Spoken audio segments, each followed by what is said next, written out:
A metal water bottle swings at the skull of a 68-year-old man. 300 people scream at once. 10 seconds earlier, the young champion was on his back for the third time, put there by a janitor who hasn't thrown a single punch. Nobody in this gym knows who the old man really is. Not the crowd chanting his humiliation. Not the 80,000 strangers watching live. Not the will swing steel at his head. They laughed when he mopped their floors for 11 years. They laughed when Cole Harding shoved him into a puddle of gray water for views. They laughed when he said, "Everyone falls. Some just haven't met the floor yet. They're not laughing now because the bottle is still swinging. The old man is moving inside the ark. And what his hand does next will be replayed 9 million times, and it will destroy his life." There are two kinds of men who arrive at a gym before sunrise, the ones who own it and the ones who clean it.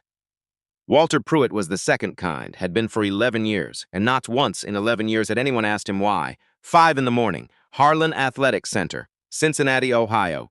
The parking lot was empty except for Walter's truck. A 2003 Ford with a cracked dashboard and a pine air freshener that stopped smelling like pine sometime around 2019. He sat in the driver's seat for exactly 3 minutes before getting out. Not because he needed to, because, as he always did, habit is a kind of faith. You keep doing the thing even when you've forgotten the reason you started. He unlocked the side door with a key worn smooth at the edges. Same door, same key.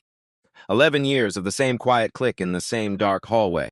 The sound was so familiar it had stopped registering as a sound and had become something closer to punctuation. A period at the end of the drive over. The beginning's the next sentence. Inside, he didn't turn on all the lights. Just the row above the supply closet and the 2 panels over the main mat. Enough to see. Enough to work. The rest of the building stayed dark, the way buildings stay dark when they belong to the hours before the world decides to begin. He filled his bucket the way a chemist fills a beaker. Measured the soap, watched the foam rise and settles. There was a ratio he'd worked out years ago and he never deviated from it. Some people thought this was obsessive. Walter thought those people had never understood that precision is just another word for caring about what you're doing. He pushed the mop in long arcs across the training floor. Even arcs, patient arcs, arcs that never crossed their own path. And here is the thing about the way Walter Pruitt mopped a floor. He wasn't just cleaning it. He was reading it. Every scuff mark told him something. A drag on the left heel meant someone was protecting a bad knee. A cluster of skid marks near the south wall meant someone was shooting for takedowns without proper footwork. A long streak cutting diagonal across the mat meant somebody lost their balance in a way they hadn't admitted to their coach yet. Walter could look at a floor and tell you what kind of training had happened on it, at what intensity, and which athletes were lying to themselves about how they felt. He knew this gym better than the people who ran it. He was 68 years old, lean as cable wire, white stubble cut close, hands the color of old saddle leather, hands that had seen work, real work. The kind that doesn't end when the clock says it does, and doesn't announce itself when it's finished. He moved slowly through the empty building, but slowly is not the same as clumsily. Watch a man long enough and you start to notice things you missed the first time. Walter never stood with his weight on both heels at once. Always balanced, always centered. Like some part of his body was permanently listening for something the rest of the room hadn't heard yet. Hey, he folded his cleaning rags in perfect thirds, corners sharp as paper cranes. And one morning, this was before everything, before any of it, a 40-pound barbell rolled off an unsecured rack and nobody in the room was close enough to catch it. Nobody except Walter. His hand was just there, under the bar. Before his eyes had time to move, Marcus, the young trainer who'd let the rack slip, blinked, laughed it off. "Lucky catch," he said. Walter nodded, set the barbell back in its cradle, pushed his mop bucket toward the far wall. Lucky, he let that word go, wherever it wanted to go. He drove home after each shift to a small brick house on the east side of Cincinnati. Paid off. Quiet in the way, only a house that has held real grief can be quiet. Not peaceful, just emptied. The kind of silence this isn't absences of noise, but the presence of something that used to make noise and doesn't anymore. The shelves held no trophies, no plaques, no framed photographs of events the neighbors could identify. What the shelves held instead was absence, a particular kind of absence.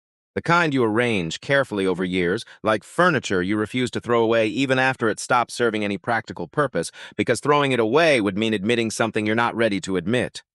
On the mantel sat a photograph, face down, dusted every week, never turned over. In the bedroom closet sat a wooden box, dark oak. Brass lock, nothing written on the outside. The kind of box that communicates its importance entirely through the fact that it exists at all. The key lived on a chain around Walter's neck, against his collarbone, under his shirt. He'd sworn it so long he sometimes forgot it was there, and then he'd feel it shift when he bent forward to wring the mop, and he'd remember. 15 years he had not opened that box. Some nights he took it out and sat with it on his knees in the dark. His thumb would find the brass lock, trace the edges. The same path every time, worn into habit the way water wears a path into stone. And he would sit there, not opening it, not putting it away, just sitting with it the way you sit with something you're not ready to face and not able to forget. He always put it back. He always locked it. He always hung the key back around his neck. And then he went to bed and stared at the ceiling for a while. And then he slept. Now let's talk about the boy, because the boy is where this story actually begins, even if nobody realized it for another 11 months. Cole Harding trained at Harlan Athletic Center like the place owed him something. 24 years old, black belt. 12 regional wins. A highlight reel his manager had cut to a driving soundtrack and posted on 4 different platforms. The talent was real.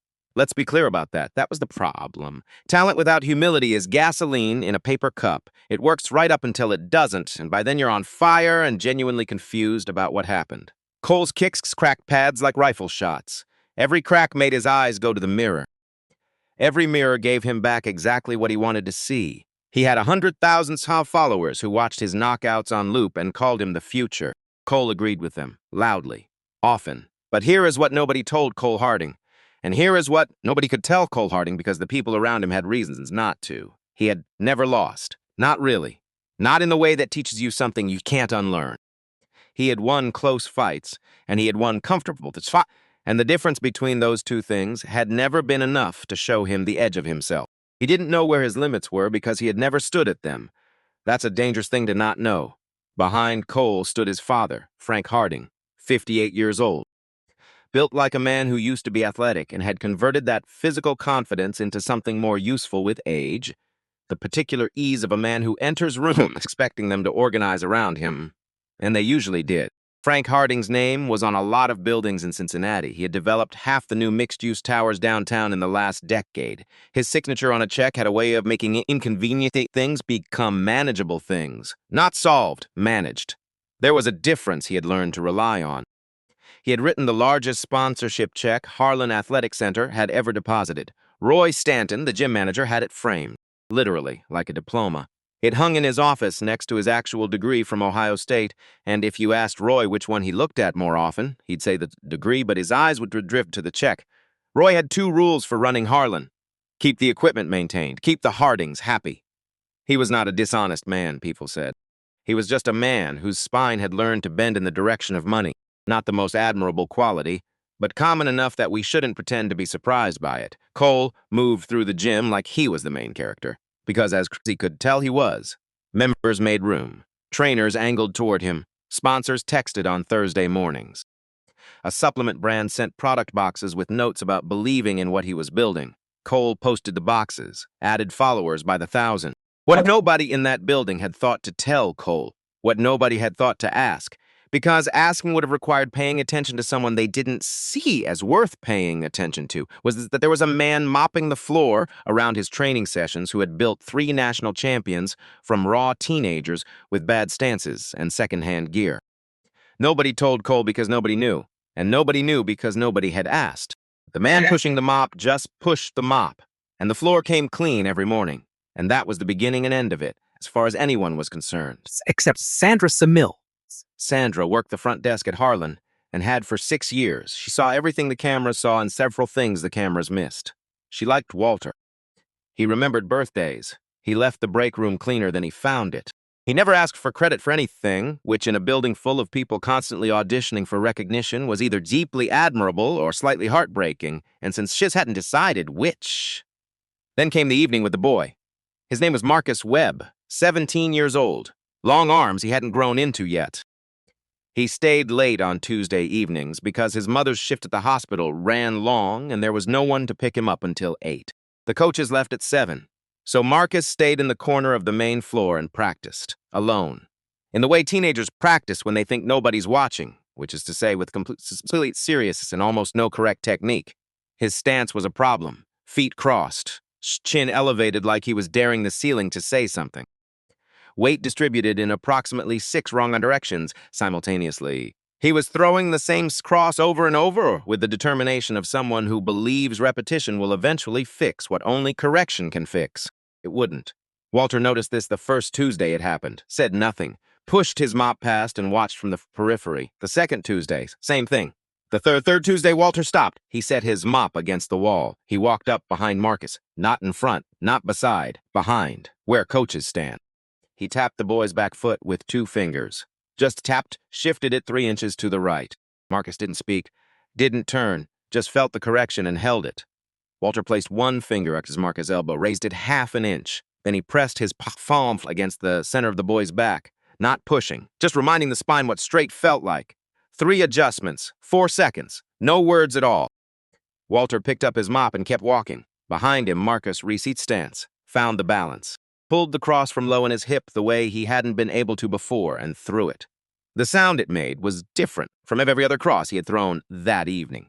A sharp crack in a quiet room. The sound of something working that hadn't been working a moment ago. Sandra was at the front desk with her phone to her ear, mid-sentence with a member whose registration had lapsed. She stopped talking, lowered the phone, stared at Marcus in the corner. Then at the back of the janitor, disappearing down the hallway, pushing his bucket, humming something low and old that she couldn't quite make out. The member on the phone said, "Hello," twice. Sandra didn't hear them. She was thinking about something that didn't have words yet. Something forming slowly at the edge of her attention. Something like, who taught the man with the mop how to build a fighter with 3 corrections and no words? She didn't ask. Not that evening. People almost never ask the question until it becomes impossible to avoid. It started on a Saturday. Cole had just come back from an away fight across town, 13th straight win, 2nd round knockout.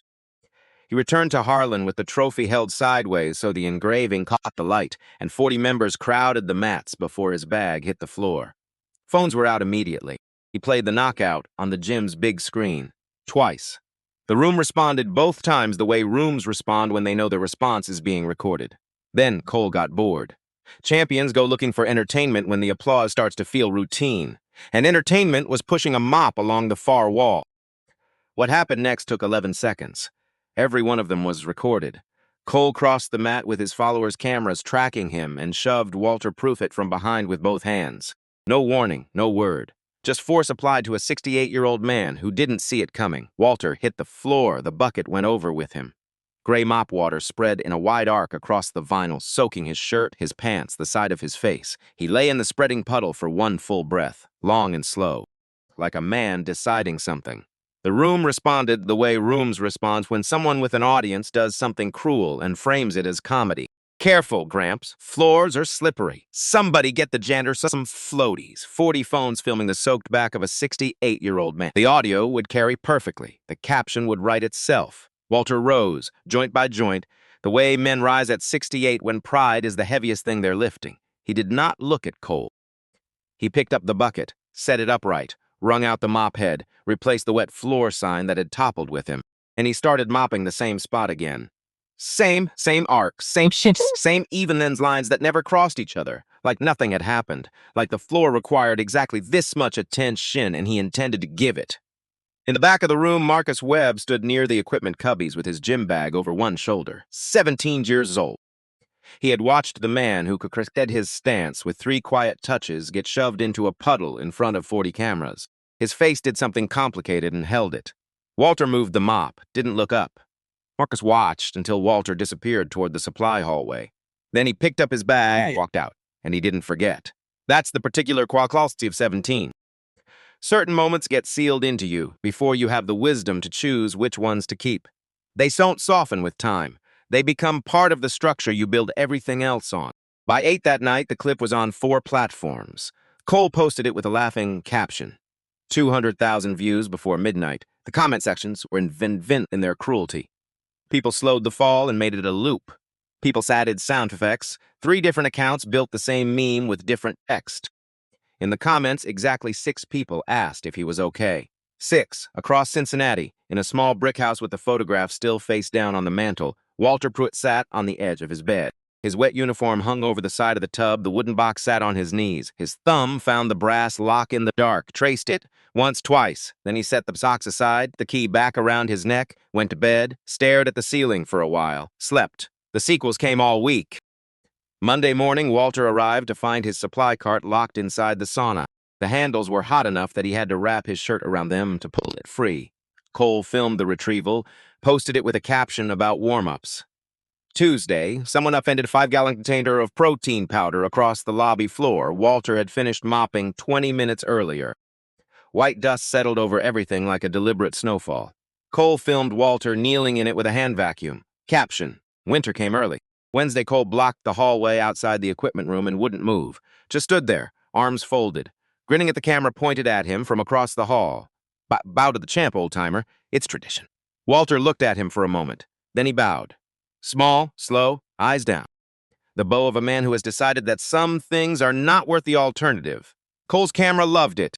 73,000 people watched an old man bow to a 24-year-old in the gym hallway, and the number climbed through the afternoon like a fever.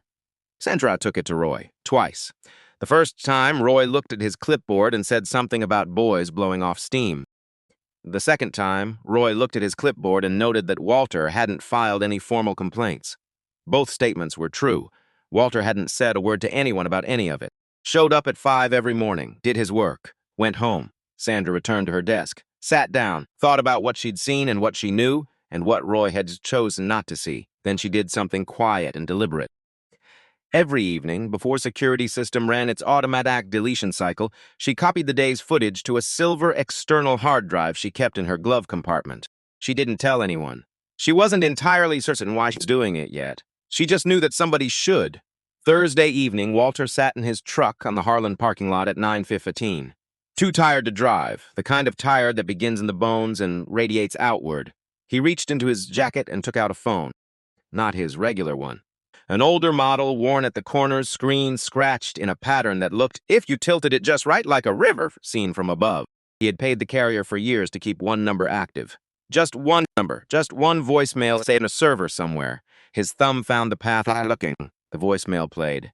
Hey, Dad, it's me. We're gassing up just outside Dayton. Be there by 6. Coach Pruitt and Champion Pruitt on the same trophy. Can you even imagine? That's going to look incredible. Love you. Watch the door.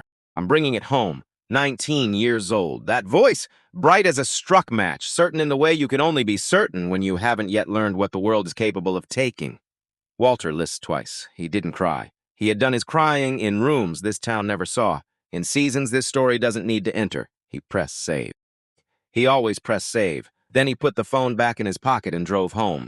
Friday. The numbers dipped the way numbers do when novelty wears thin and the audience migrates toward the next thing.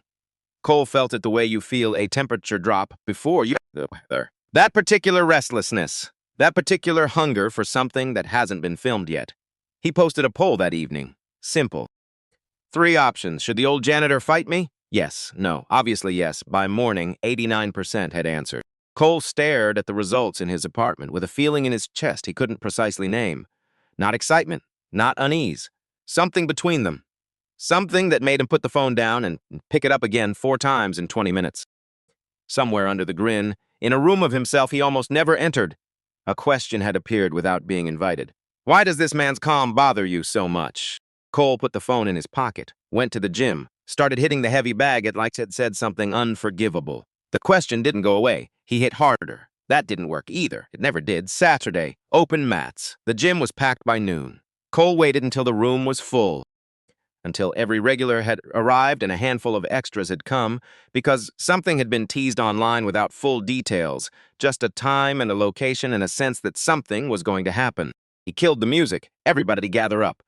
Special event today. He dragged a chair to the center of the mat and stood on it.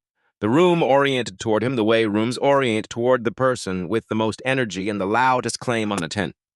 Phones appeared before he finished the sentence. Harlan, I want to introduce you to the real star of my page, the man himself, our guy, Mop Man. 40 cameras swung toward the far wall. Walter stood with his cart, one hand on the mop handle, gray water going still in the bucket. He looked at the cameras the way a man looks at weather he didn't cause and can't change, waiting to see what he does next. Cole hopped down and crossed the floor. He shoved Walter again, lighter this time. staged for the frame. Walter's cart moved. Walter didn't. He steadied the bucket with one hand without looking at it. "Floor's wet, son. Be careful!" The word son landed in the room in a way nobody had quite prepared for. Cole's cold followers laughed, but something underneath the laughter went briefly, almost imperceptibly, quiet. "Careful. Hit me, old man. Right here." Free shot. "I don't fight, sir." "Of course not. Mops don't fight back. Please. I have work to finish. Get on the mat. 60 seconds with me, or get on your knees and shine my belt. Your choice." Walter looked at him. The way a teacher looks at a student who is failing in ways they don't yet understand, in ways that have nothing to do with the subject being taught. "I'm 68 years old, son. Then you'll break easy. Swing at me. I'll close my eyes." Cole peeled $500 from a money clip and slapped it on the edge of the ring apron. The sound it made was deliberate, performative. An instrument played for a specific audience. "500 says you can't touch me." Walter looked at the money for a moment. "Keep it. Buy yourself a good mattress." "A mattress? Why?" Walter looked at him. "Because everyone falls, son. Some just haven't met the floor yet." The room went strange. The particular strangeness of a scripted scene where someone has stopped following the script. Cole laughed, but a half-second behind where the laugh should have landed. Several cats caught the gap without knowing what to do with it. "Tomorrow, noon, 60 seconds. Be here or don't. But if you're here, come ready to listen." The crowd roared back into motion. Content again, shareable again. Roy Stanton materialized at the edge of the mats, looked at the money sitting on the ring apron, looked at Cole, looked at the cameras. Then he walked directly back into his office and closed the door. Sandra watched Walter push his cart toward the supply hallway. His hands were steady on the handles. His lines had stayed even, but as his jaw had changed, set, like a door that has made a decision. In the supply room, Walter sat on an overturned crate. He took out his regular phone, the one with the calendar, opened it. Tomorrow's date stared back at him in small gray letters, June 14th. The number is just a number until it isn't, and then it becomes everything it was always going to become. June 14th was the day the Ohio State Patrol officers came to his door with their hats in their hands and their faces arranged in the particular fiffy faces arranged when there is no version of the next sentence that lands softly. June 14th was the day a silver Honda Civic didn't make it past Dayton. June 14th was the last day he had been a father in the way he had planned to be one for the rest of his life. Walter closed the calendar, sat in the supply room for a long time with the hum of the refrigeration unit down the hall and the distant sound of the last members leaving and the building settling into the quiet it held every night before he came back at 5 to begin again. 60 seconds, the boy had said. Walter looked at his hands, these hands. The ones that had taped Danny's wrists before every tournament since Danny was 14, corrected the grip, adjusted the angle, tilted the chin. 10,000 small, precise adjustments over 10 years that added up to something neither of them could have built without the other. The ones that had carried the cast on a Friday morning in early June 15 years ago and had not taped a fighter's wrists in any of the 15 years since. He looked at them for a long time. Then he made a decision, not to fight. That decision had been made 15 years ago, and it still held and would keep holding, but to show up, because showing up and fighting are not the same thing, and because the boy needed to encounter something he had never encountered before. Himself, the real version, the one that lives on the other side of what you think your limits are. He zipped the supply bag, turned off the light, walked to his truck, drove home through Cincinnati in the late-night quiet. City says cities he's due when the performance of the day has ended and the actual work of being a place continues without an audience. He didn't sleep much, but he didn't expect to. Some nights you don't sleep. You just wait for morning to arrive and then you get up and meet it. That's enough. That has always been enough. Before the sun cleared the tree line, Walter Pruitt was already somewhere else. Not the gym, not the place he went when the weight of a day needed to be acknowledged before the day actually began. Green Lawn Cemetery, east side of Cincinnati, the gravel loop near the Oak section. He knew the path well enough to drive it in the dark, which he sometimes did. He parked, sat for a moment. Then he reached behind the seat and pulled out 2 folding chairs and a thermos of coffee. He carried all 3 to a spot he knew the way you know a room you've sat in 1,000 times. Not by looking, by memory that lives below the thought. 2 headstones, side by side, modest granite. The kind that says everything necessary and nothing extra. Ruth Pruitt. Beloved wife, beloved mother, Daniel Pruitt, forever 19, forever ours. Walter set 1 chair beside Ruth's stone and 1 beside Danny's. He hopsily sat in the chair closest to Ruth, poured cups from the thermos, drank from one slowly, poured the other into the grass at the base of her stone, slowly, without ceremony, but with intention. A habit from when she was alive. She had never liked her coffee as strong as he made his, so he always added time. Let it cool. Let it breathe. He still did it the same way. Some habits are a form of conversation that continues as after one side of it goes quiet. The maples moved in the early wind. June air still cool before 7. Birds up above in the canopy, doing what birds do in the hour before the rest of the world remembers to be loud. They want me on the mat today, he said to Ruth Stone. His voice was low, not a whisper, just the volume a person uses when they're talking to someone who is very close and doesn't need to be reached just from distance. He was quite quiet for some moment. On his days, the wind moved through the maples. A sound like someone turning pages. He turned to Danny Stone. This one he sat with longer, no coffee poured. Just sitting. The way you sit with someone you have unfinished business with, and the unfinished business has been there long enough that you've stopped trying to resolve it and started just acknowledging it instead. I'm not going to hurt that boy, he said finally. The words came out certain, not rehearsed. Just certain, the way things come out when you've been thinking about them without knowing you were thinking about them, and the answer has been ready for longer than the question. I'm going to introduce him to himself. He sat another few minutes. Long enough for the light to change. Long enough for the cemetery to begin its transition from pre-dawn gray to something warmer and more specific. Then he took out his regular phone, found a number he hadn't dialed in 6 years. His thumb hovered over it for exactly 1 second. Then he called. It rang twice. The voices that answered had the quality of a man who had just sat down heavily in a chair. Not surprised, more like braced. Coach James. I need a witness. Noon, Harlan Athletics Center. A witness to what? 60 seconds. Silence on the line, long enough that the birds in the maples above filled it without meaning to. Then, I'll be there, Walter ended the call. Sat for another moment with both phones in his lap, the new one and the old one, the one with the calendar and the one with the voicemail. 2 different kinds of time. He put them both in his jacket pocket, stood up, folded both chairs, carried them back to the truck, drove home. At home, Walter opened the bedroom closet. Top shelf. Behind a winter blanket and 2 shoeboxes that hadn't been moved in years, a canvas equipment bag, dark at the handles where hands had gripped it across thousands of sessions, stiff with 15 years of disuse, the kind of stiff that isn't damaged. Just time, he set it on the bed inside, a geek, white gone cream at the collar and cuffs from years of washing and wearing and washing again. Folded the way it had always been folded. Not rolled, not folded, because some habits are structural. Because some things you learn early enough that they stop being habits and become the way your hands know to move. He shook it once. Held it up in the morning light coming through the window. 15 years. He left the wooden box in the closet. The black belt inside it would stay inside it today. He was not going to wear rank against a young man who didn't understand what rank meant yet. That had never been who he was. It would not become who he was today, of all the days this could have landed on. He folded the gi back carefully. Set it in the bag. Zipped it, he said to the empty room. Defense only, not one strike. The house held the words the way empty houses hold words. Without judgment, without echo. Just the particular quiet of a space that has learned to receive whatever its occupant brings into it and ask nothing in return.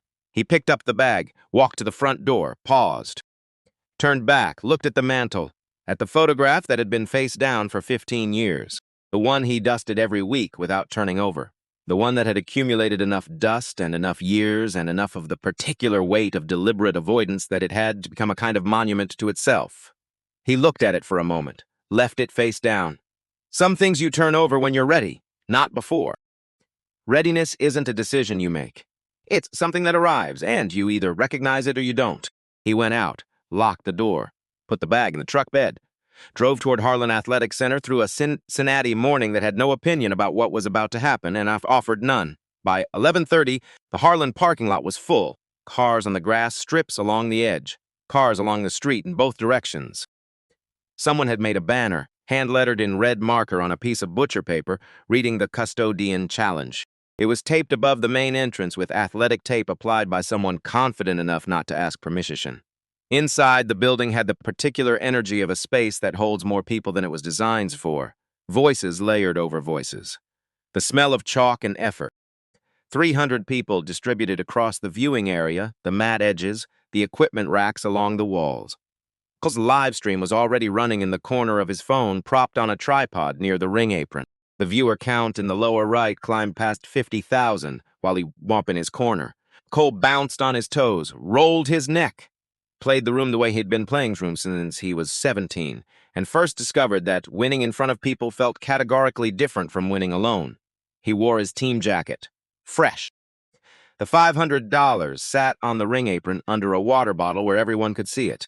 Roy Stanton stood at the edge of the crowd in the posture of a man who has calculated the distance between visible enough to be associated with a positive outcome and positioned well enough to move quickly if needed. He was wearing the good polo, the navy one he reserved for occasions that might be photographed. Sandra Mills was at the front desk. Not working, just watching the entrance. At 12 minutes past noon, the crowd shifted. Not parted, shifted. The involuntary reorganization of a group of people when something enters the space that they don't have an immediate category for. Walter Pruitt walked through the main doors in a cream-colored yee, bare feet, no belt. The noise in the room dropped in a way that noise at a public event almost never drops, not silence. A dip. A collective recalibration, because of the way he walked. No shuffle.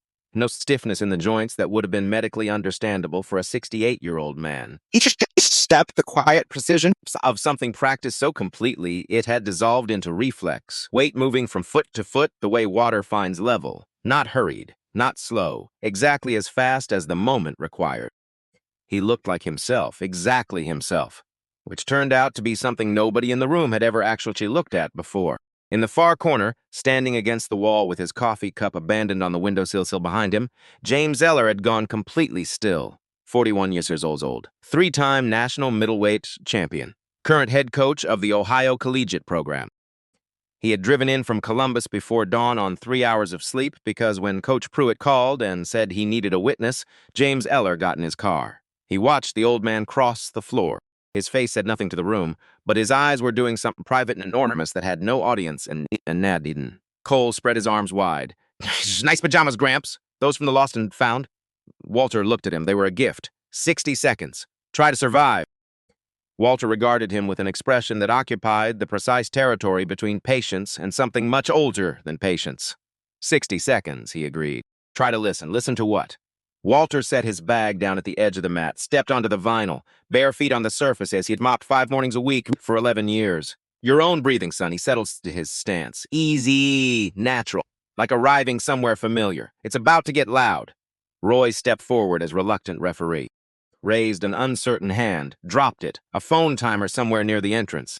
Someone had said it. 60 seconds began. The room held everything it had. Cole came out fast. The way 13 wins had confirmed was correct. Chin tucked, right hand low. 2 quick steps to close the distance, and then the jab. The setup, the one that made men flinch so the cross arrived clean. The jab went somewhere. Cole wasn't entirely certain where because the target moved, not backward, not sideways. Just gone. 4 inches to his left, and the jab traveled through air that had recently held an old man's face and now held nothing at all. The room heard it before it processed it. That particular hollow sound of a punch that has traveled further than intended and arrived at a vacant address. Cole reset, loaded the cross, the right hand. 13 wins, the money punch. The one that had put men on the floor in front of crowds twice this size. It landed in the same place the jab had landed. Nothing. Walter was simply elsewhere. Head off the line for by 4 inches. No more, no less. Not retreating, not circling. Just not occupying the space the fist expected to find, the way a flame tilts away from a breath without going out. The room went quiet in the specific way rooms go quiet when something is happening that exceeds the available vocabulary. On the live stream, the chat was still moving fast. Still Joe jokes, mostly. Get him, champ. Old man shuffle. Where's the mop? But between the jokes, small gaps had appearing. Wait, hold on. Is he? Cole threw a low hook. Body shot. Hard and compact, aimed at the ribs of a 68-year-old man who by any reasonable physical accounting had no business still being upright. The hook went under. Because the ribs had moved, the whole torso had rotated. A pivot so small and complete that from 10 feet away it looked like nothing happened. And Cole's elbow ended up further extended than intended, and his weight shifted forward, and he needed an extra step to recover himself. Which he took, but the step was there. And the cameras caught it. Even the ones pointed by people who didn't know what they were looking at. 20 seconds in, nobody in the building was laughing out loud anymore. Cole's breathing was getting louder, exactly as promised. Exactly the thing Walter had said would happen, which Cole had not believed when it was said, which was now proceeding with the indifferent certainty of something that was always going to occur, regardless of belief. He swung harder, which is always the wrong answer. Speed is speed's precisions. When precision goes, speed follows. When speed follows, you're throwing effort instead of technique. Effort, however amount of time, is just noise with good intentions. The chat was changing. Someone's this real. Someone else typed. He's not even blocking. Then in capital letters from 3 different accounts almost simultaneously. He's not even blocking. And that was the thing. The precise thing. Walter wasn't blocking. Blocking is what you do when you've arrived late, when the thing is already in motion and interception is the only available response. Walter was not arriving late. He was not arriving at all. He was elsewhere when the thing arrived. And then he was back, and Cole's fist was completing its journey to a destination that had been vacated. 31 seconds. Cole stopped boxing. He dropped his level, shot his hips back, drove forward for a double-leg takedown, both arms reaching for the backs of Walter's knees.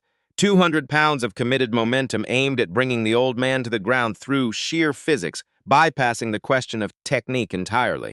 It should have worked. Every law of mass and velocity said it should have worked.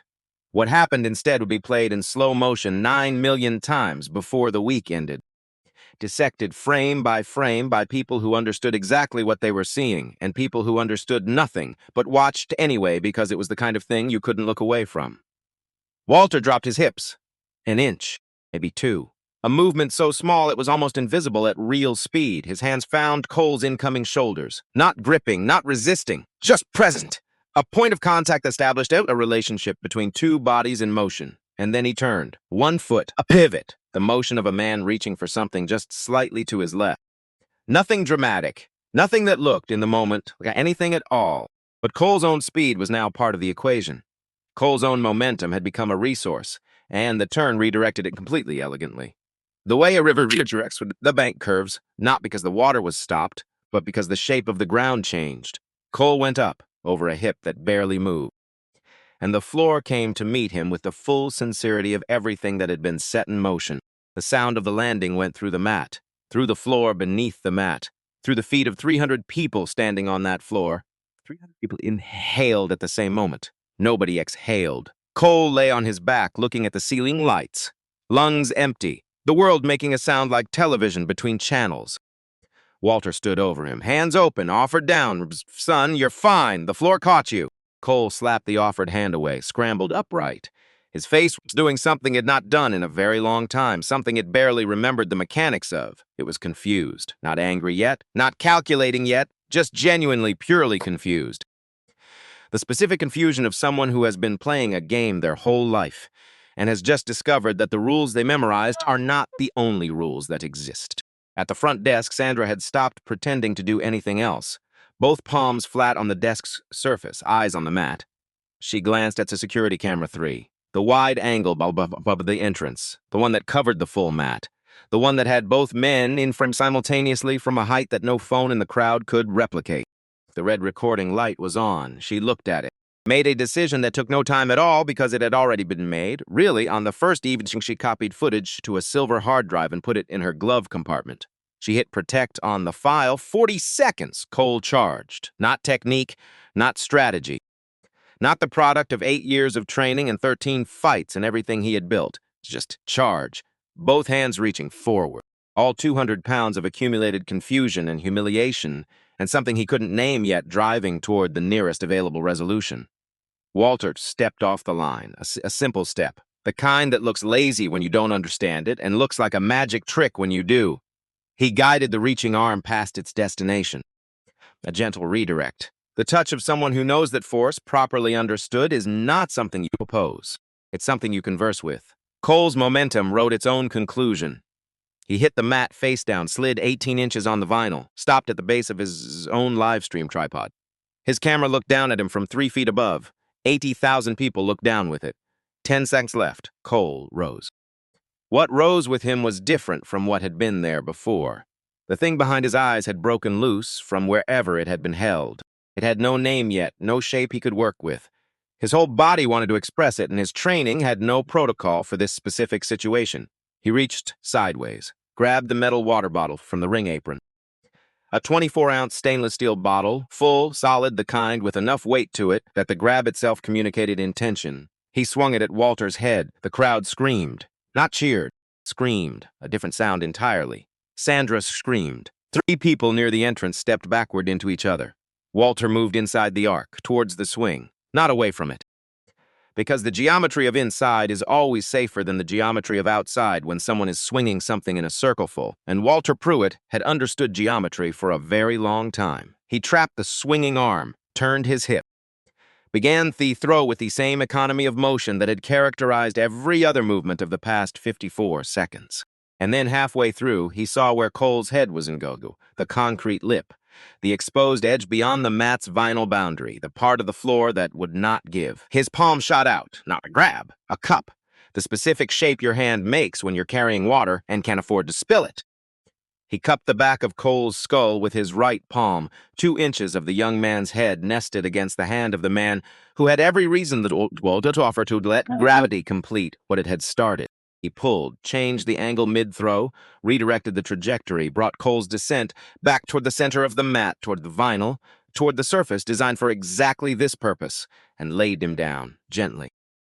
With the specific gentleness of someone who has decided in the fraction of a second available for the decision that this person is worth protecting. Even now, even here, even this person. The phone timer sang. 60 seconds finished. The room was so quiet could hear the fluorescent lights doing what fluorescent lights do. That constant low-frequency hum that you never notice until everything else stops. Walter stood in the center of the mat, breathing the way people breathe in libraries, slow and measured and using no more than the moment required. He bowed to Cole, to the mat, to something only he could fully account for. Then he picked up his canvas bag, walked to the ring apron, looked at the $500 sitting there under the water bottle where everyone could see it. Left it, walked toward the hallway. Through a silence so complete that 300 people standing in one room were collectively producing less sound than the building itself. Marcus Webb was near the back. He had not moved since Walter walked in. Now he started clapping. Alone, first. Then the other students from the Tuesday evening classes, then their parents, then the room. A rolling wave of applause that built from the back and moved forward and kept building past the point where you could identify individual pairs of hands. Cole lay on the mat looking at the ceiling. 60 seconds ago, he was a champion, and now he was something he didn't have a word for yet. Deep in his chest, under the rage that was assembling itself, under the humiliation, under the calculation of what this was going to mean for the numbersers and the narrative and the sponsors and everything his father had built round him. Under all of that, something small and unfamiliar was trying to form. It felt like awe, real awe. The kind that arrives when you encounter something so far outside your existing experience that your brain stops performing and simply receives. He buried it immediately, fast and deep, because awe didn't have a caption. Wei didn't perform. Osaway was not what the situation called for. He reached for his anger instead. Anger he knew. Anger had always worked. Anger had a father who understood it and validated it and knew how to make it useful. He reached for his phone. By 6 that evening, the internet had a new obsession, the full live stream. The slow-motion breakdowns, the freeze frame of a gray-haired man's open palm cradling the neck of the young man who had swung steel at him. Martial arts channels posted frame-frame analyses through the night and arrived at the same conclusion independently in 12 different videos without coordination. This is not luck. This is not reflex. This is not something you develop by accident. This is mastery, the kind you cannot purchase and cannot fabricate and cannot assemble on a highlight reel cut to music. The clip crossed 5 million views before midnight, under one question repeated in dozens of languages across every platform it reached. Who is the janitor? 40 floors above downtown Cincinnati in a corner office with floor-to-ceiling glass on 2 sides. Frank Harding watched his son slide face-first across his gym in front of 80,000's live view. He watched it twice. He did not call Cole to ask if the boy was hurt. He did not do the thing a father does when his child has been publicly humiliated and might need the specific comfort that only a parent can provide. He scrolled to a name in his contacts. A name he kept there the way you keep a certain tool in the back of a drawer. You hope you won't need it. But you make sure it's there. Claudia Marsh answered on the first ring. Because Claudia Marsh always answered on the first ring. It was part of what the billing covered. Frank, I need you to destroy a janitor. Was not a lawyer who took cases. She took territories. There was a distinction in how she thought about her work that explained both her results and her rates. She sat in Frank's office Monday morning with the live stream playing on the wall-mounted screen, watched without expression, the way a surgeon examines his imaging, finding what was structural, finding what was useful, Your son issued a public challenge, she said. 300 witnesses, it's active live stream. The defendant never threw a single offensive strike, and your son swung a metal water bottle at the head of a 68-year-old man. She paused. This is unwinnable. Frank slid a folder across the glass desk. We don't fight the truth, he said. We replace it. Inside the folder was architecture, the careful, expensive, precisely constructed architecture of an alternative narrative. A medical report, real enough, generated by a sports physician Frank had retained before for similar purposes, documenting Cole's sprained shoulder, bruised vertebrae, soft tissue damage from 3 uncontrolled falls.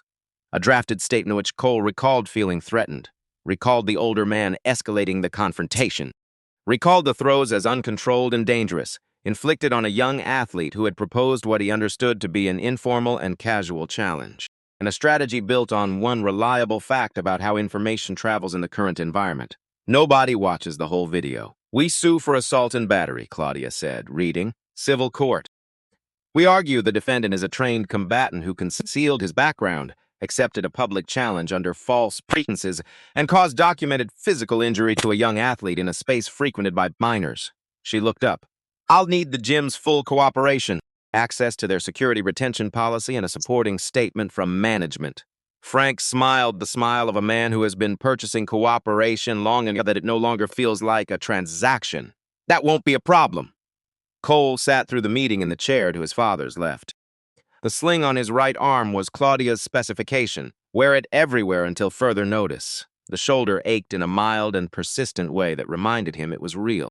It functioned fine. The sling was theater, Claudia's word, used without apology. He kept thinking about the palm, the specific warmth of it against the back of his skull, the way it arrived in the exactest instant it was needed and did one precise thing, changed the angle, put him down on the vinyl, kept his head off the concrete. The man he was about to help sue had protected him in the same motion, in the same breath. Sign here, Claudia said. Cole looked at the document, picked up the pen, his hands stopped. 1 beat! 2. Something behind his ribs was trying to get his attention, something that felt like a voice speaking from a room he'd kept locked for a long time and had mostly forgotten was there. But Frank was watching, and Claudia was watching, and the number on the lawsuit was $800,000, which communicated something very specific about how seriously the police room were to undertake the situation, how seriously they expected everyone else to take it. Cole signed. The edited video dropped Wednesday, 92 seconds, assembled with the kind of production quality that communicates seriousness before the content does. Removed the shove that started it, the $500 on the ring apron, the week of pranks, the water bottle arc, the catch, all of it, gone. What remained? An older man in an unusual uniform executing 3 controlled throws against a young athlete. Children visible in the background. The young man holding his arm as he rose from the final fall. The caption wrote itself, Hidden Fighter Assaults Local Champion at Family Gym. Local news ran it Thursday with the word disturbing appearing twice in the segment. An anchor used the phrase mysterious background. The specific emphasis that phrase receives when a broadcaster wants to imply danger without using the word dangerous. The internet turned, not gradually, fast. The particular speed of a crowd that has been offered a new story that is simpler than the previous one. The previous story required holding complexity. It required sitting with the discomfort of watch someone respond to cruelty with more grace than the situation required. The new story had a clear structure. Hidden danger. Unsuspecting victim. Children at risk. 5 million views of the truth. Buried under 30 million views of the replacement. A man with no social media presence, no platform, no publicist, no master mechanism for answering 30 million views. Walter didn't try. Monday, 5 in the morning. Walter drove to Harlan, pulled into the parking lot, the same spot he'd parked in for 11 years, close enough to the side entrance that the walk was short in winter. He reached for the door handle, went to the side door, put his key in the lock. It didn't turn, not stuck, not stiff, wrong. The lock had been changed sometime between Saturday afternoon and this morning, and the key in Walter's hand was key to something existed. He stood in the parking lot for a moment, early light just beginning, June air still cool at this hour. The flag rope clinking against the pole the way it always did, indifferent to everything. Roy came out through the main entrance with an envelope in one hand, and the expression of a man who has rehearsed this conversation multiple times in the bathroom mirror and has arrived at the conclusion that there is no version of it that goes well. Liability issue, Walter. Nothing personal. The board, the insurance situation. You understand how these things work. He held out the envelope. Walter looked at it. 11 years folded into 2 weeks of severance. The math of it was simple and impersonal in the way institutional math always is. The Harding families is also reviewing your pension eligibility, Royce said. Eyes on the asphalt. Their attorney identified some paperwork inconsistencies going back a few years. It could all be resolved. He lowered his voice in the way people lower their voices when they're delivering an ultimatum they'd prefer to frame as an offer. They're asking for a public statement. On camera, you acknowledge that you escalated the situation. You express regret. Frank makes the lawsuit disappear. Question goes away with it.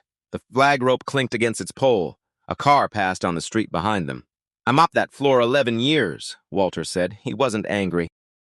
He was just stating the fact the way you state something that is simply and completely true. Never missed a corner. Never left early. Never asked for anything I didn't earn. He held the envelope back out. Roy didn't take it immediately. They stood there for a moment, with the envelope between them, Walter's arm extended and Roy's hand not quite ready to receive it. Tell Mr. Harding my knees don't bend that direction. Roy took the envelope. Walter walked to his truck, started it, pulled out of the lot. Roy stood in the parking lot holding 2 weeks of money, holding it like something that had been meant for someone else and had ended up in the wrong hands through so fault of Zosen. He stood there long enough that a member arriving for the morning class had to walk around him to get to the entrance. The summons arrived Saturday by certified mail. Harding v. Pruitt. Damages sought $800,000. Walter read it at the kitchen table, twice. Set it down next to the utility bills and the pension statement he'd been avoiding opening since Tuesday. He sat with the arithmetic of it for a while. The arithmetic that doesn't care about right or wrong or what happened on a mat in front of 300 people and a live stream. Even winning would cost more than he had. Civil litigation doesn't run on justice. It runs on billable hours and the ability to sustain a legal campaign across months and years. He didn't have months. He had a paid-off house and a pension that was now in question and 2 weeks of severance in an envelope he'd handed back unopened. That night, the old doubts returned, not as doubts exactly, as something heavier than doubts, as a reckoning that wore the clothes of pattern recognition. 15 years ago, he had walked away from the mats because the mats had taken Danny. Because standing on them afterward felt like standing on the same ground, so something irreplaceable had ended. Because some part of him had decided, in the fog of the worst months of his life, that the life he had built around fighting had been the engine of the loss. Not the accident, not the highway, not the weather or the other driver or any of the 1,000 things that converge in the fraction of a second that changes everything, him. His choices, his training, his son on that road because of who his father was and what his father had built. And now he had stepped on the mat for 60 seconds. Defense only, not one strike. And it was taking the rest, the house, the name, the quiet life he had assembled so carefully from the pieces of his life that had lost its organizing principle. Maybe the lesson was the same one, just wearing different clothes. Everything he loved, the fighting life eventually came to collect. He took out the old phone, the scratched screen, the single voicemail. His thumb hovered over the play button, stayed there. And for the first time in 15 years, he did not press it, because he was afraid. Not of Danny's voice. He knew every syllable of that voicemail, could recite it in any order in the dark. He was afraid of what he would hear underneath the voice this time, his own failure. The particular frequency of a father's failure when it has had 15 years to develop and no outlet and no resolution and only a brass lock between it and the open air. He set the phone face down on the kitchen table, turned off the overhead light, sat in the dark for a long time, the house doing what the house did, breathing around him, holding what he brought to it without asking for an accounting. Then headlights moved across the kitchen window, one pair, then a second, then a third. 3 sets of headlights in the driveway arriving in sequence. 3 car doors closing one after another with the unhurried pace of people who have coordinated in advance and agreed not to rush. Walter rose from the table, stood in the kitchen doorway. The knock, when it came, was soft, almost respectful. The knock of people who know they are arriving uninvited and have decided to come in, because uninvited is not the same as unwanted. He opened the front door. 3 people on the porch in the June dark. James Eller. Shoulders filling so to the door frame. Gray hoodie, the same one from the gym on Saturday. His face carrying the particular expression of a man who has driven a significant distance because there was no other reasonable response to the situation. Nora Vance, 41 years old. Silver streak in her dark hair she'd had since her early 30s. posture that communicated something about her relationship with her spine, upright not from habit but from principle. Her ears slightly reshaped by 2 decades of judo, the specific flattening that the sport leaves on the people who commit to it fully. Douglas Shaw, 44, a good coat, gym chain logo on his cap, the face of a man who manages 11 locations and still shows up to sweep his own mat on Friday mornings because he was taught that way and has found no reason in the years since to stop. Nobody spoke. The porch light held their faces in its small circle of yellow. Then Nora stepped forward and put her arms around the old man and held on the way you hold on when words have already failed and you know it. The porch light shook slightly. "You stopped answering letters, Coach." Her voice was muffled against his shoulder, so we stopped writing. We came instead. They sat in Walter's kitchen until 2 in the morning, the overhead light on. Coffee going cold and being reheated and going cold again in the way coffee does when the conversation is more important than the temperature. Walter tried to send them home. "Twice. This is my mess," he said the first time. I stepped onto that mat. The consequences come with the choice. James set his mug down and looked at him with the particular directness of a man repeating something he learned early enough that has become foundational. "Coach, you taught us the first rule of the corner, first session, every student you ever had. What is it?" Walter was quiet. Nobody fights alone. James held his eyes for a moment, then nodded once. Douglas paid for the coffee refills without mentioning it. Nora sat across from Walter with her hands around her mug and said the things that needed saying without softening them, because she had learned from him that softening things was a form of disrespect. "The hearing is Tuesday," Walter said at some point past midnight. "We know," Douglas said. "We'll be there," James said. Nora kept her hand on Walter's forearm for most of the conversation, not squeezing, just present. A point of contact that said, "We are here, in this kitchen, on this specific night, and we are not going anywhere until you let us stay." Walter looked at 3 faces as he had built from different starting points toward different destinations. 3 people who had walked through his gym door as teenagers with more hunger than technique and had walked out the other side as something he was, sometimes privately, still astonished to have had any hand in creating. He ran out of arguments, which was new. Walter Pruitt had not run out of arguments since the months after Ruth died. These 3 people had managed it in under 2 hours in a lit kitchen on a Monday night in June. He didn't say anything for a while after that, just sat. With the key warm against his collarbone and the wooden box in the closet down the hall and the photograph face down on the mantel, and 3 people who had driven from different cities and shown up at his door in the dark because he had once, a long time ago, decided they were worth his complete attention. And that was enough. For tonight, that was enough. Outside, Cincinnati moved through its small hours, the neighborhood settling, the particular quiet of a city that has stopped performing for the day and is simply being itself in the dark. Inside, the kitchen light stayed on. And Walter Pruitt, for the first time in 15 years, did not sit alone with what he was carrying. Tuesday came up gray and soft, the kind of morning that holds its breath. Walter was up before 5. Not because the alarm went off, because he had been awake since 3:30 and lying in the dark waiting for 4:30 had started to feel like a waste of time better spent doing something with his hands. He made coffee, stood at the kitchen window while it brewed, the backyard in their gray light. The old maple Ruth had planted the first spring after they moved in, now taller than the roof line. She had been disproportionately pleased about that tree. He'd thought so at the time.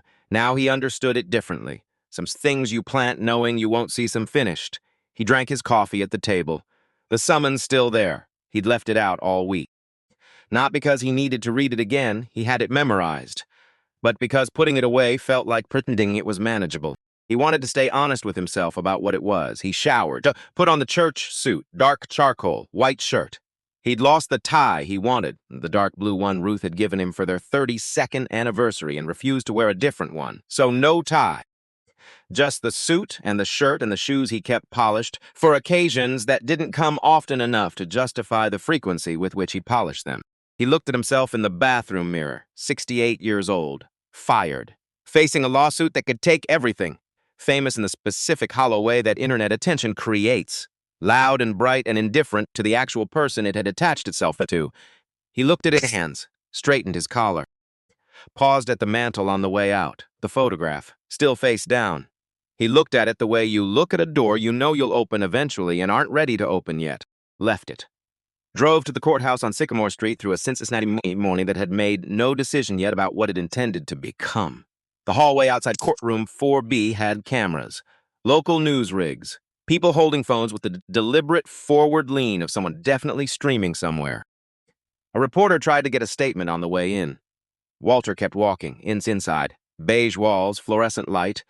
Judge Harlan Pierce at the front reading glasses and the expression of a man who had decided long ago that his courtroom was not a venue for performance.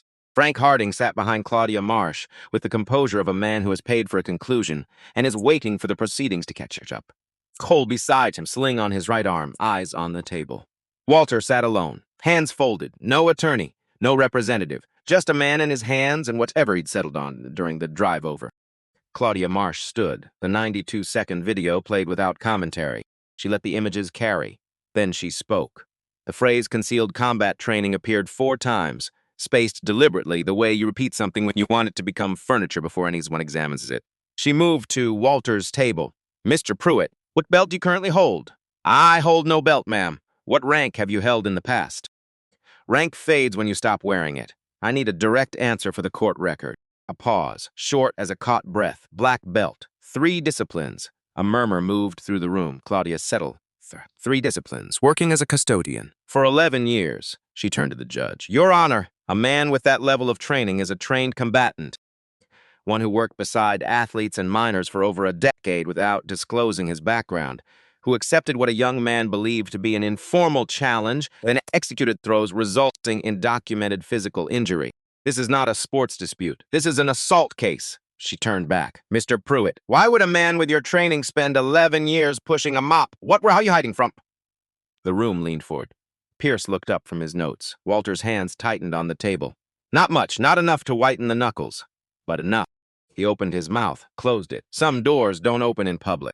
Some rooms have been sealed long enough that the hinges resist even when you want them to move. Clamp at the silence. Let it work. No further questions, Your Honor. She turned toward her table, and the side doors at the back of the courtroom opened. Not the main doors, the side entrance near the gallery. The ones most people didn't notice. These ones opened. James walked up the center aisle. 41 years old, 3-time national middleweight champion, current head coach of the Ohio Collegiate Program. Half the room recognized him before he reached the front. He requested to speak as a character witness. Claudia objected immediately. Relevance, procedure. Pierce looked at James, then at Claudia, then back. I'll allow it. Briefly. James raised his right hand, took the oath, looked directly at press row. My name is James Eller. The man you've been calling a hidden threat is Walter Pruitt. We called him the Quiet Hand. He trained me from a 14-year-old nobody into a national champion 3 times. He paused. 2 people! The gallery rose. Nora Vance, Olympic silver medal, judo, 2 world titles. Currently head coach of the National Women's Program. Douglas Shaw, undefeated in kickboxing for 9 years, owner of 11 athletic facilities across 3 states. The man who paid every expense of every fighter he trained without telling any of them. The room's noise went from her to something louder. Pierce gaveled it down. Claudia objected again. Relevance. Prejudice. Pierce looked at her over his glasses. Counselor. You spent 40 minutes arguing this man's training history. His training history just stood up in my gallery. Overruled. James looked at Walter for a moment. Then his voice dropped. Not in volume. In the way voices drop when they're carrying more weight than they were designed for. You asked what he was hiding from. I'll answer it. Because he won't. Walter went completely still. 15 years ago, Coach Pruitt had a 4th student. The best of all of us. His name was Danny. Something working in James's jaw, he continued. Danny Pruitt was 19 years old. He died in a car accident on the highway outside Dayton. He was driving to the national championships, the ones his father had spent 10 years preparing him for. A sound in the gallery. Involuntary. Coach buried his son on a Friday, locked his belt in a box, closed his gym, walked away from 25 years of building something and went and mopped floors. Because mopping floors didn't require him to be who he had been before. And being who he had been before felt like something he didn't have the right to anymore. Pierce had set his pen down, was simply listening. He wasn't hiding from anything external. He was hiding from himself. He didn't quit because he was dangerous. He quit because he couldn't forgive himself for loving his son the way he did. There's a difference. I needed that to be in the record. Walter sat at his table, looking at his hands. The hands that had taped Danny's wrists before every tournament since Danny was 14, that had held the wrappings and the pads and the focus mitts and the future, all of it for 10 years. The hands that had carried the casket on a Friday morning in June 15 years ago, he looked at them and his shoulders dropped. Not in defeat. In the specific movement of a man who has been carrying something up a very long hill and has reached, finally, a place where it is possible to set it down. A reporter in the third row pressed the back of her wrist against her mouth. Cole stared at the old man's back. The sling on his arm felt borrowed, something placed on him by people who understood what it was for, and that he was only now beginning to understand from the inside. The section doors opened. Sandra Mills came up the aisle holding a silver hard drive in both hands. The way you carry something that doesn't belong to you and you've been keeping safe for someone who didn't know you were keeping it. She had resigned from Harlan that morning by text message. 3 sentences. Professional. Final. Under oath, she told the court about Roy Stanton calling her into his office and closing the door. The retention policy. The specific language he used. The way he carefully did not meet her eyes. She presented 3 copies. 3 hard drives stored in 3 separate locations, because 1 was optimistic and 2 was naive. Pierce ordered the full footage played. The room watched in a silence different from Claudia's version, fuller. The silence of people absorbing context they'd been missing and feeling the shape of what it had cost. The shove from behind, the $500 on the apron. The week of escalation, sauna protein powder, hallway, enforced bow, the metal water bottle, the arc of the swing, and then the frame Pierce asked to see again. Twice. Walter's right hand shooting out mid-throw, cupping the back of Cole's skull, the arc changing, the head redirecting away from the concrete lip, the body coming to rest on the vinyl, placed there, gently. By the man who had every reason to let gravity finish what Cole had started. The lights came up. Nobody spoke for 3 full seconds. On the screen, frozen, an old holding a young man's head, Zabib ruin. Claudia's 92 check-ins had just been answered by the 47 minutes it had removed. Marcus's mother stood in the gallery. She had not planned to speak, but she stood. That man, she said, loud enough to carry, is the only adult in that gym who ever paid attention to my son. Pierce let it stand. Claudia asked for a recess. The judge gave her 10 minutes. It took 4. Frank Harding's face did something faces like says almost never do in a room with witnesses. It closed, floor by floor, like a building going dark from the top down. When the room reconvened, Claudia stood with the expression of someone whose materials have failed them. Your Honor, my client moves to withdraw the complaint. With prejudice, Pierce removed his glasses. I imagined he might. He looked at Frank Harding, long, level, unhurried. This court also imagines the city attorney's office will find certain question and editing of that video quite interesting and quite worth their time. The gavel came down, clean, final. The sound of a decision that had been made in the footage and only needed the room to catch up. The room began to move, reporters pushing for exits. Frank speaking at Claudia in the low, controlled voice of significant displeasure. Roy Stanton, who had positioned himself in the back row to be present without being photographed, was locating the exit with focused efficiency. Walter sat, Nora's hand on his shoulder, James beside him. Douglas standing behind, doing what he always did in difficult moments, simply being present without requiring acknowledgement. 15 years of silence broken open in a single morning in a beige-walled room, and then a chair scrape deliberate. The sound of a decision being executed. Cole Harding was on his feet. He pulled the sling over his head. Slow, listen to the table. Frank said something low and sharp. Cole didn't look at him. He turned to face the gallery. The cameras, the reporters, the whole apparatus that had fed him and shaped him and told him for 3 years that attention was the same thing as value. He turned to face all of it. Your Honor, may I speak? Not quite a question. Pierce looked at him, standing there without the sling, without any of the apparatus the past 2 weeks had built around him. Briefly, here said. Cole didn't go to the witness stand. He turned toward the gallery. Everything Mr. Eller said is true. His voice was different without the performance underneath it. Quieter, more specific. Everything Sandra showed you is true. I shoved him because he was a janitor, because I looked at him and saw furniture, something to move around, something that didn't require the kind of attention you give to people. He stopped. Let that sit. He spent 60 seconds on that mat and didn't throw one punch at me. Not one. The third fall, I was going head first into the concrete. He saw it before I did. Changed the throw midway. Put me down on the vinyl, lower. The man I had been trying to ruin for 10 days caught me. In the same motion, in the same breath. He turned, faced Walter directly. Across 11 days of escalation and a week of filmed cruelty and $500 on an apron and a water bottle swung at a gray head and $800,000. Across June 14th and 15 years of grief he had stepped into without knowing it existed. I picked June 14th for the fight. I didn't know what that date was. I didn't ask. I just picked a date. A pause. Now I know what it was, and I can't give it back. I just know it now, and it's going to be something I know for the rest of my life. He bowed, awkward, unpracticed, the bow of someone whose body has no memory for this movement, doing it anyway because the moment is larger than the awkwardness. The first honest bow of his life. I'm sorry, Mr. Pruitt. Walter looked at him, long, level, the reading look, taking the time it required. He said nothing, not yet, because some apologies arrive green. They need air. They need time to breathe before they can carry weight. A rushed response to a true apology is its own form of disrespect. Walter looked at the young man standing without his sling in a Cincinnati courtroom in June, and he let the silence be what it needed to be. The consequences came in sequence, patient and thorough.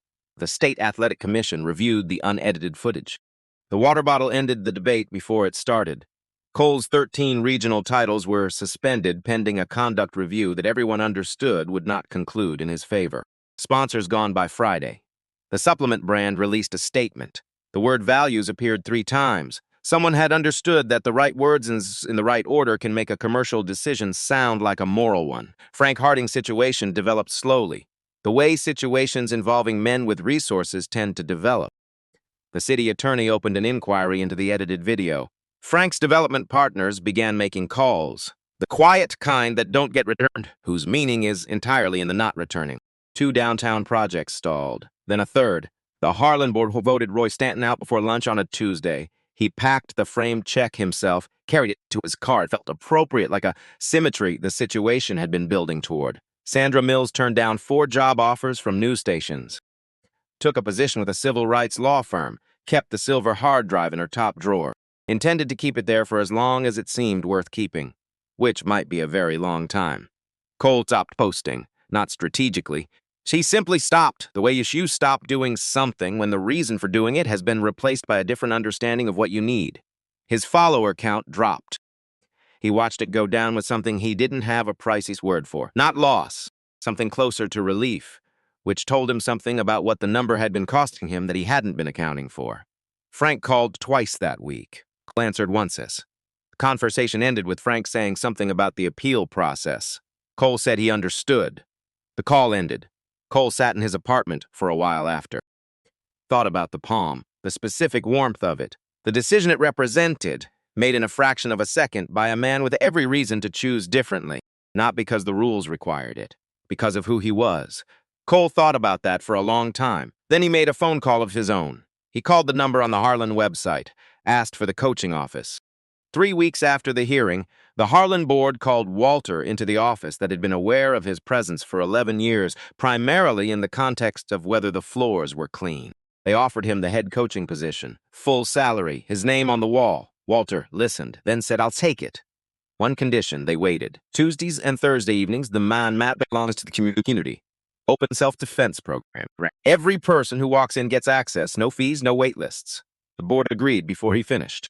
One more thing, they waited again. The program has a name, the Danny Pruitt program. Nobody said anything that wasn't yes. The first night, 29 people sat cross-legged on the main mat, Marcus Webb in the front row. He had not been directed there, he had simply sat there. Walter walked in carrying the wooden box and his hammer. He crossed to the wall beside the entrance, took a small nail from his breast pocket. He had held it for a moment before placing it there, which had taken longer than it should have. 3 clean strikes. He hung the photograph, face out, finally, after 15 years face down on the mantel of a small brick house in the east side of Cincinnati.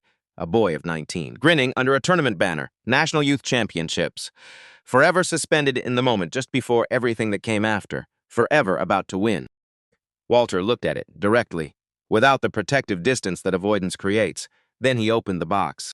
The black belt worn soft at the edges, gray at the fold lines, the color something used until use became identity, then held in a box until the box was no longer the right place. He tied it around his waist. His hands didn't shake, not once. 15 years of silence ended in 2 quiet knots on a Tuesday evening in June. He turned to face the room. First lesson. His voice carried to the corners the way it used to. The strongest thing you will ever learn on this mat is how to walk away from a fight. Not because you're afraid, not because you can't win, because you've decided that what you'd be walking away from him isn't worth what winning would cost you. He let that settle. The second strongest thing is knowing that when walking away isn't an option. When the situation finds you regardless, you have something to stand on. Something real. Something that belongs to you because you built it. His hand rested briefly on the belt, then dropped. That is what this mat is. Both things, at the same time. In the back, James Eller leaned against the doorframe, arms crossed, looking at something a significant distance away. Nora Vance stood beside him, lips pressed together in the way she pressed them when she was holding something she wasn't going to say, which was unusual for Nora. Douglas Shaw sat in a folding chair near the water fountain, phone in his pocket. He had spent that morning finalizing the column's location. He hadn't told Walter yet. He was going to tell him when it was done. Walter was halfway through the first lesson when the door opened. Cole Harding stood in the entrance. No logos, no jacket, no phone, plain gray sweatpants. A t-shirt with nothing on it. The face of someone who has spent several weeks learning what his face looks like when it isn't performing. He walked to the edge of the mat, stopped at the lamp line. He bowed. Bowed. Not a performance bow. The bows of someone whose body has no memory for this, doing it because the moment is larger than the awkwardness. Mr. Pruitt, Walter looked at him. Teach me the right way. I'll start from nothing. Walter looked at him for a long moment. The reading looked, then he pointed at the supply closet. Grab a mop first. The floor teaches humility. Lesson 1 starts there. Cole walked to the closet, opened it, took out the mop and began in long arcs. Poor at first, then marginally better. Then finding something like consistency, nobody laughed, not one person. 29 people who had seen every video, who understood every layer of what they were looking at. They watched in silence because it wasn't funny. It was something that lives in the space between what a person has been and what they are choosing to become. And that space deserves witnesses, not audiences. Marcus watched Cole move the mop in careful, uneven lines, then turned back to the front, where Walter Pruitt was teaching someone how to find their center. The photograph on the wall watched the whole thing. Danny, 19, grinning, forever about to win, forever present in a room built in some essential way thing from the shape of his absence. 6 months later, December, the lights of Harlan burned warm against the early dark. 63 students now in lines that had started uncertain in September and stood straight by December's. The Danny Pruitt program had a waiting list, then a second location. By spring, 5 locations in 5 cities, each opened by someone who had heard about Cincinnati and called Douglas directly. Always said yes before the conversation ended. James taught Tuesdays. Nora flew in monthly and taught falling, the most honest skill on earth, she called it, with complete seriousness. She made students fall for the first 40 minutes of every session. They hated it. They improved faster than anyone. Cole was there every night, easy to miss now, which was new for him. He wore plain white like every beginner, had not asked the commission to expedite his appeal, had written them a letter saying understood the findings and would address the appeal, if he filed one, when he'd done enough work to make the conversation worth having. He swept the mat before class, mopped after, in long even arcs because he had asked Walter to show him and Walter had shown him twice and Cole had practiced until it looked right. Reporter stopped him in the parking lot in November. Is this a redemption arc? Cole thought about it. Actually thought about it. No, it's just Tuesdays. Walter still arrived at 5 in the morning. Some habits are structural. He still read the floor, still folded rags in perfect thirds, still measured the soap. But the photograph by the door faced out now. Everything footing. First thing, Danny, 19, grinning, forever about to win. Walter had started talking to it, under his breath. Small things, who landed what? Which student was finally understanding the relationship between their hips and their power? Which one was still arguing with their own instincts and hadn't figured out yet that the argument was the thing slowing them down? The way you talk to someone who would have wanted to know. He still kept the old phone charged, but some mornings now he talked to the photograph instead. June 14th, the program held no classes. The mat stayed empty. The lights stayed on, all of them, the full ceiling array, from 7 in the evening until midnight. One night a year. For a champion, he never got to arrive. Nobody scheduled it. Nobody sent a reminder. It happened because Walter was there and James drove in and Nora came from Colorado and Douglas drove up from Lexington. They sat in folding chairs on an empty, lit mat, drank coffee, talked less than you might expect. That was enough. It would always be enough.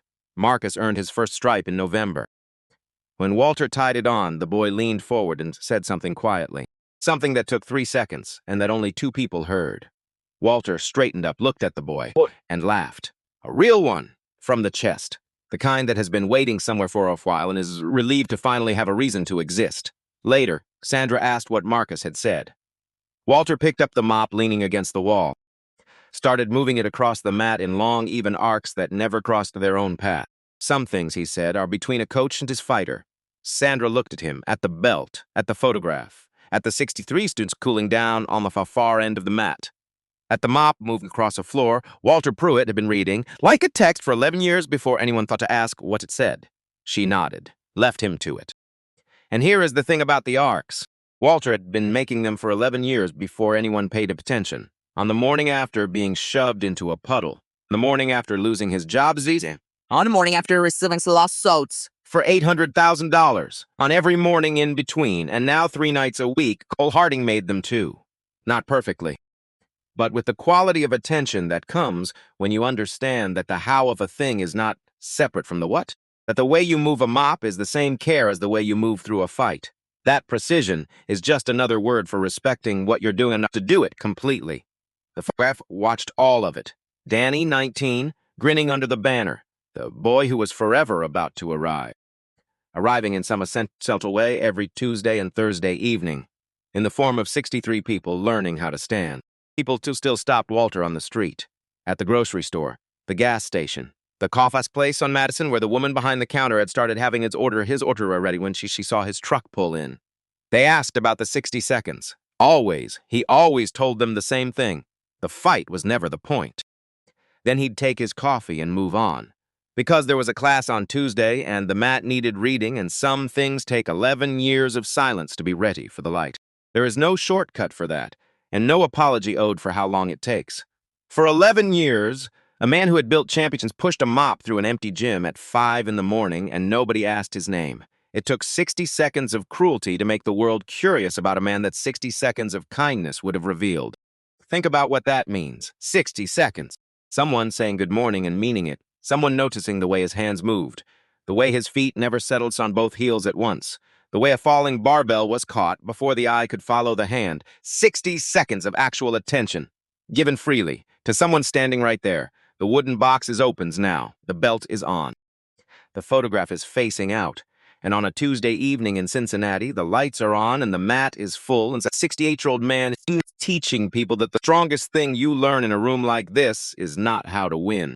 It's how to decide what's worth fighting for, and what to walk away from. And the difference, which turns out to be the whole lesson, which turns out to be, if you're paying attention, the only one that matters. Don't wait for the mat to find out who's standing next to you. They might be carrying something you need to see, and you might be the only person in a thought to ask.